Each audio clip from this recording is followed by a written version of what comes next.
एक तरफ साधु थे जिनके हाथों में माला थी और दूसरी तरफ सरकार थी जिनके हाथों में बंदूकें। ये कोई फिल्म नहीं थी, ये सच था। 1966 का वो दिन जब संसद के सामने साधुओं का लाशों से भरा हुआ संघर्ष हुआ।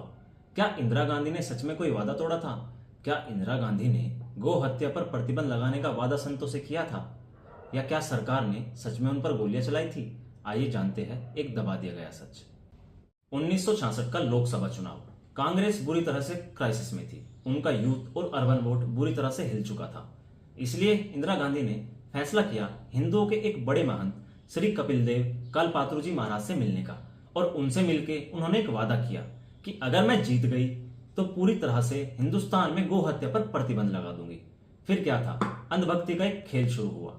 करोड़ों साधु संत गो रक्षक सब कांग्रेस के पीछे खड़े हो गए और कांग्रेस का पूरा सहयोग करा। कांग्रेस जीत गई और इंदिरा गांधी पीएम बन गई। लेकिन कुछ नहीं बदला। कई बार साधु संतों ने उनको याद दिलाने की कोशिश की कि आपने जो वादा किया था उसको पूरा कीजिए, लेकिन अनसुना कर दिया गया। इसी बात पर साधु संतों का गुस्सा फूटा।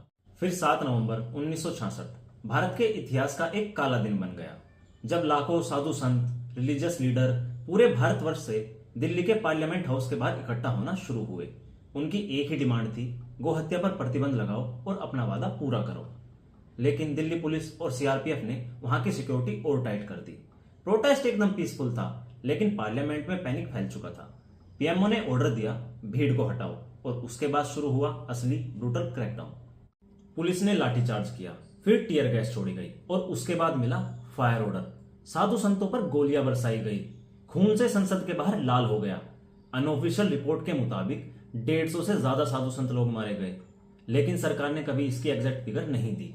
इस टॉपिक को इस तरह दबाया गया जैसे कि कुछ हुआ ही ना हो। आखिर क्यों इस इंसिडेंट को इतिहास के पन्नों से गायब कर दिया गया? क्या साधु संतों का इस्तेमाल सिर्फ वोट बैंक के लिए हुआ? क्या इस चीज का फायदा सिर्फ वोट बैंक के लिए उठाया गया? गो हत्या पर प्रतिबंध क्या सिर्फ वोट बैंक के लिए था? अपनी राय कमेंट में बताएं। वीडियो अच्छी लगी तो लाइक और चैनल को सब्सक्राइब करना ना भूलें। धन्यवाद।